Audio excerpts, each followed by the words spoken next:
trench attack on Fort Ligonier, and the artillery demonstration is going to take place at this time.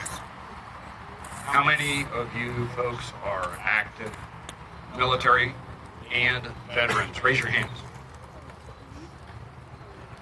What do you say? Come on. Thank you for your service. Now, if anybody is smoking, please extinguish it. We are going to be using real gunpowder.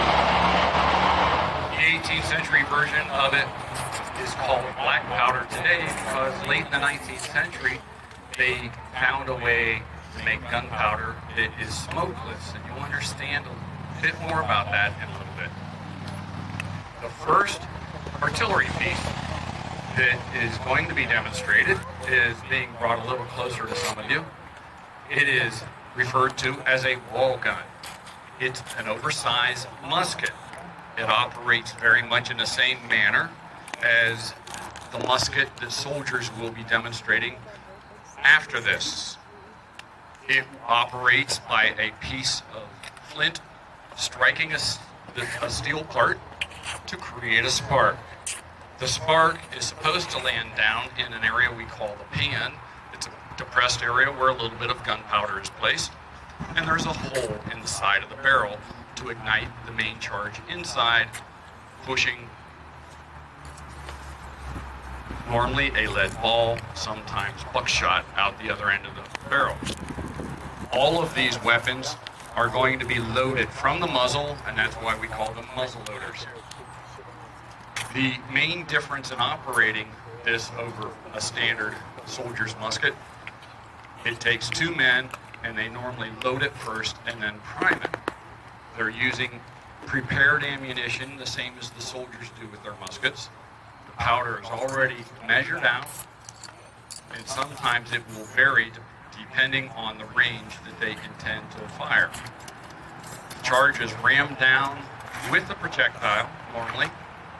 In this case, there's no projectile and referred to as blank. And then it is primed.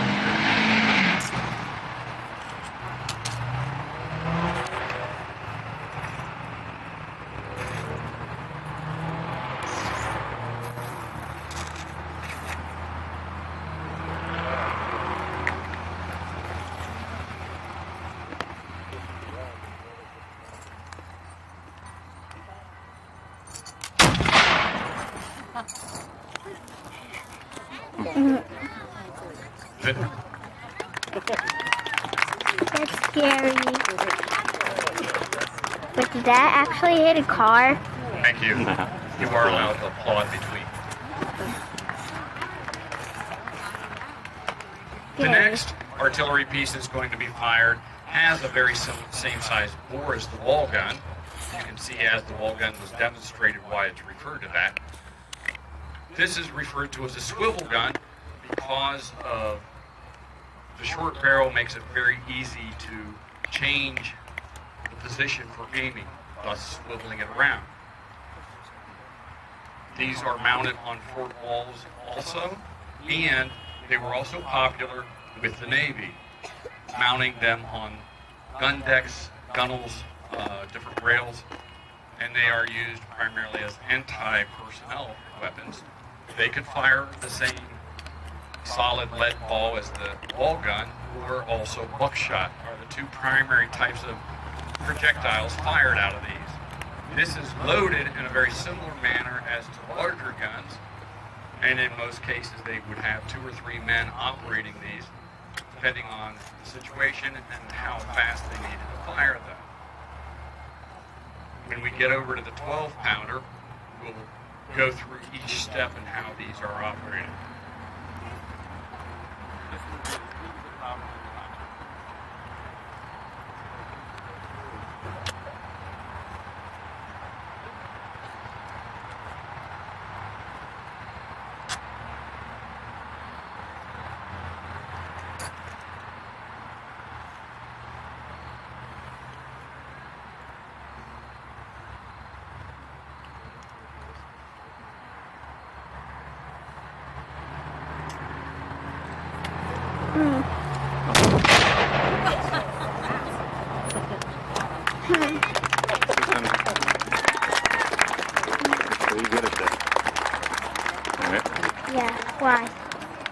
have litter on it. Now the soldiers are going to move over to the 6-pounder. Not all of you will be able to see it, but you'll hear it. And I think just about everybody's going to be able to see the 12-pounder. They're loaded in a very similar fashion, and they use very similar ammunition. The difference is the size. Size does count when it comes to artillery. Now, the reason why I refer to the gun on the left over here as a 6-pounder and the other one a 12-pounder, that is based on the size of the solid cast iron ball they would fire. That's the weight of the ball, or what it's supposed to weigh. In the case of the 6-pounder, obviously, the solid iron balls would be fired at greater distances against infantry, and also referred to as battering pieces for knocking down fort walls, buildings, etc. These are bronze barrels. They were the lightest barrel that was available in the period. This is the latest, greatest technology. The light bronze pieces were used in conjunction with the infantry in the field. They're lighter weight, more maneuverable. The larger, heavier cast iron barrels were normally used in more permanent situations and as far as fortifications go, as well as on ships.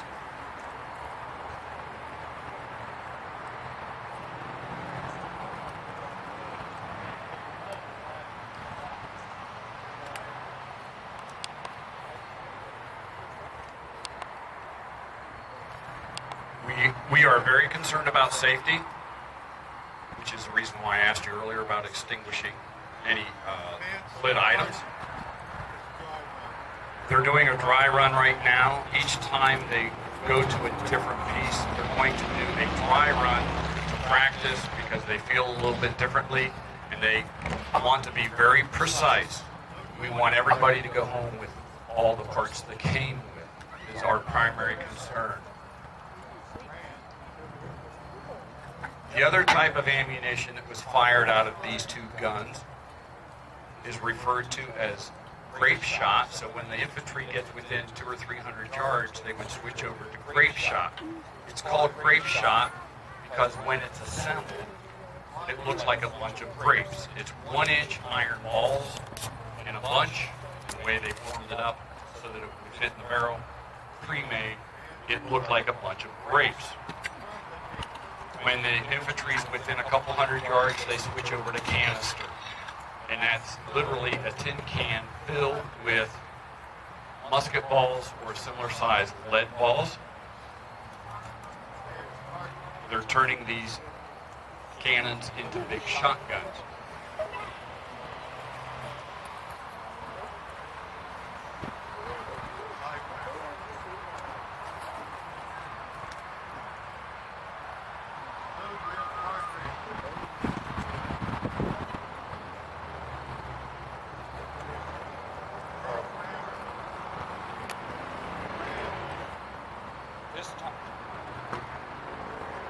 This time in a minute when the soldier at the back holds up this smoky piece of rope we call a lintstock, you will want to cover your ears, and I recommend opening your mouths because it reduces the pressure.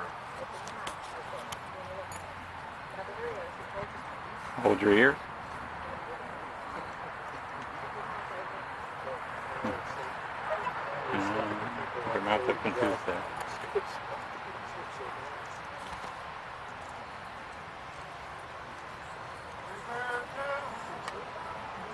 There it goes.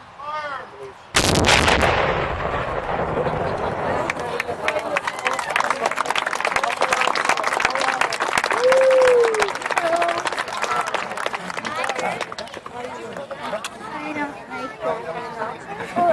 That was neat. No! They can't do that around cars. Now, I hope you are getting a taste of why smokeless powder was developed later in the 19th century. The other type of artillery that we are not demonstrating, but you will find around the fort, there are two other types of artillery pieces. One is a mortar, and the other is howitzer. Those are the two types of artillery that would fire exploding shells referred to as bombs. The guns that have been demonstrated so far did not shoot exploding ammunition. They shot the solid, grape, or canister.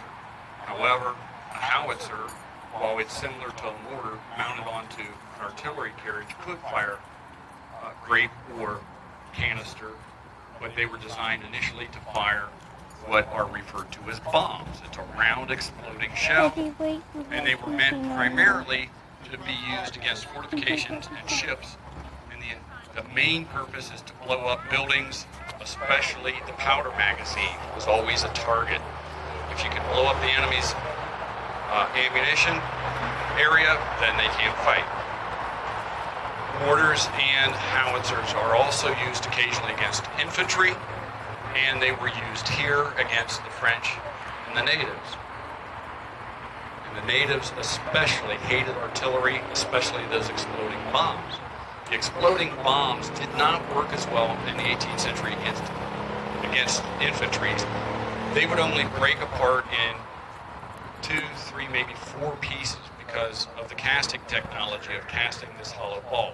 It's later in the 19th century when casting technology improves that a man by the name of Henry Shrapnel figured out that not only putting powder inside that hollow sphere, you put metal pieces in it. And that's where we get the term today, shrapnel. Now the crew is going to fire the 12-pounder, and they're going to give me an opportunity to explain each step. That we go through this very slowly, deliberately, for safety reasons. In the 18th century, some of these steps are left out, especially during battle, and a good crew, as long as they had enough ammunition runners, could actually fire these things much faster than muskets. But we're not trying to do that today. The soldier at the rear of the gun puts his thumb on the vent to block off any air from any previous firings or any errors, mistakes. If he comes off that vent, he could actually create a problem we'll talk about in a minute. The soldier that is just told to advance worm is using a corkscrew type device called a worm or a wad hook. He's going to go in and search the piece with that to make certain there's no foreign obstructions, and then they do it again after they fire, and you'll see they pull out remnants of the cartridge from the previous firing, which is also important to not only empty it out, but that remnants of the cartridge could also be holding any sparks.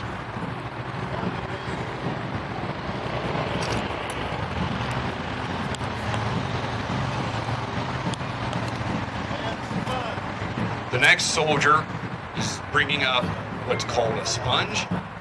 It's got a smaller rammer on it. It's wrapped in lamb's wool and it's put in wet. Again, if there's any hot embers in there, hopefully this will extinguish them. And this is the real test for the soldier tending the vent. He hopefully will form a suction in there if the sponge is fitting properly.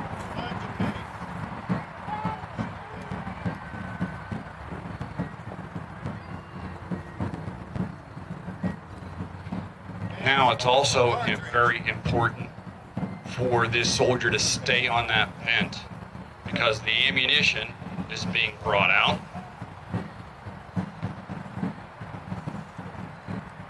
Again, this is prepared ammunition, and many times they had the projectile attached to the powder charge so that it eliminates an extra step.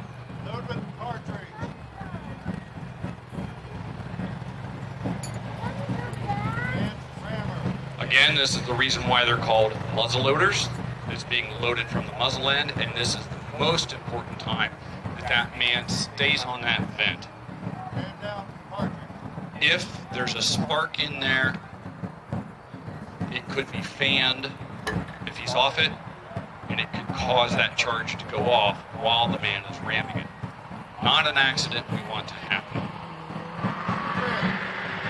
Now, the soldier comes off the vent, he inserts a brass wire called a pick, and he pierces that charge. He's going to prime it. He's going to put some sort of device in there or powder. You can use loose powder Or in this case, he's using a quill. In the 18th century, when they figured this out, they started out using goose quills, and eventually they started making them out of tin because it could eliminate piercing the charge. They could pick and prime in one step, and that also picks up the time. Now, the other soldier that has been standing at the rear of the gun with that smoky piece of rope is called slow match. And he has to make certain it keeps burning. Not too fast, not too slow, but he needs a red hot ember on the end of that rope in order to ignite the charge. And when he holds it up to fire it, if you have sensitive ears, you will want to cover them up.